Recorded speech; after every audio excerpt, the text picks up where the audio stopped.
My name is Sophia Rossi, 44, the invisible architect of every comfort in that house. To Instagram, we're the perfect Italian-American clan. Nana's gravy simmering, cousins piling in, strings of lights framing a life that looks unbreakable. Up close, it's a different picture. My mother, Teresa, decides who gets oxygen and who gets iced out. That night, she chose ice. My father, Vincent, suddenly found the pattern on his tie fascinating. My older brother Luca became obsessed with cutting a single Brussels sprout into microscopic pieces. Nico, the baby at 38, actually smirked, small, quick, gone the second I looked. They had all used me like a secret credit card for 20 years and never once worried the limit might come due. When Luca's restaurant almost folded in 2020, I quietly refinanced my own condo to keep the doors open. When Nico's third wife cleaned out his accounts, I paid the back child support, so he wouldn't lose visitation. When my parents' little cash flow issue turned out to be 6 figures of medical debt, I made it disappear without ever sitting them down for the humiliation of asking. I told myself that was love.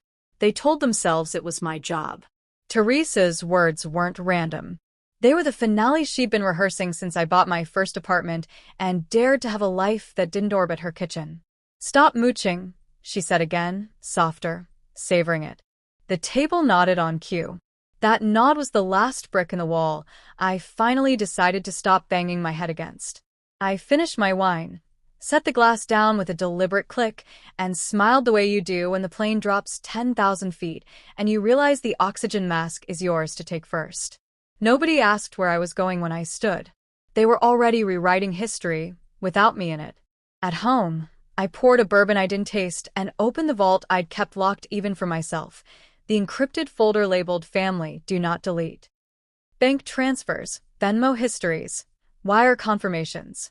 Nearly $750,000 over 15 years, annotated in my own sterile notes.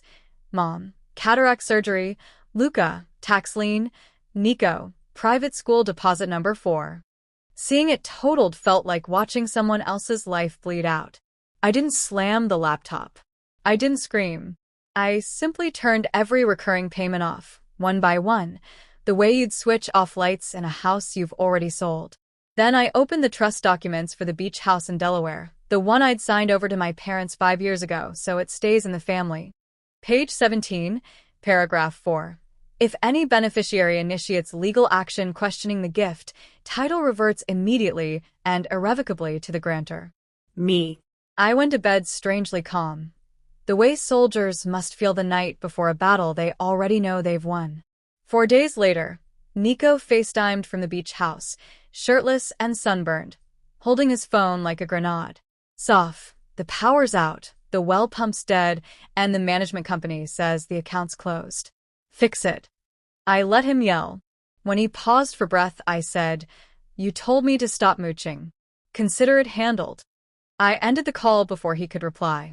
The certified letter arrived on day 8. Teresa M. Rossi versus Sophia G. Rossi. Petition to set aside. Fraudulent transfer under duress. My mother sued me before she ever dialed my number. My lawyer needed 12 minutes to stop laughing. "They just handed you the house on a silver platter. Congratulations, it's yours again. Want to countersue for fun?" We met them at the old diner on Cotman Avenue, the one with the burnt orange booths and the waitress who still calls everybody Han. They walked in like a funeral procession, Teresa in head-to-toe black, mourning or armor, hard to tell, Vincent looking smaller than I remembered, Luca and Nico flanking her like bodyguards who'd already lost the fight. Teresa started before the coffee arrived. "You've terrorized us long enough, Sophia." I slid a single flash drive across the table. Every dollar, every date, every thank you I never got. Plug it into anything with a screen and watch. Vincent's hand shook as he scrolled. Luca went the color of mozzarella. Nico tried a joke that died in his throat. Then I laid the reversion deed on top, like the checkmate it was. "You triggered this the moment you paid a lawyer to stab me in the back. The beach house is mine. The utilities stay off until someone else learns how to pay coned. And I'm done." Teresa's mouth opened, closed, opened again. For the first time in my life, My mother had nothing to say. I left a single penny on the table, shiny, new, worthless. That's what you ever risked for me, I said. Keep the change. The bell above the door rang like a starting pistol as I walked out into February sunshine that suddenly felt like spring. 2 weeks later, the beach house sold to a lovely couple from Baltimore who paid cash and actually say thank you when you hold a door. I kept 1% of the proceeds, exactly what my family had ever offered to kick in, and donated the rest to a scholarship fund for first-generation college kids who are tired of being everyone's backup plan. Some nights, I still hear Teresa's voice telling me to leave. Now I just smile, pour another bourbon, and toast the quiet. If you've ever been the family ATM with an empty thank you tank, type, I felt this in the comments. And if you're ready for more stories about women who stop lighting themselves on fire to keep others warm, smash subscribe. The next one might just save your Christmas.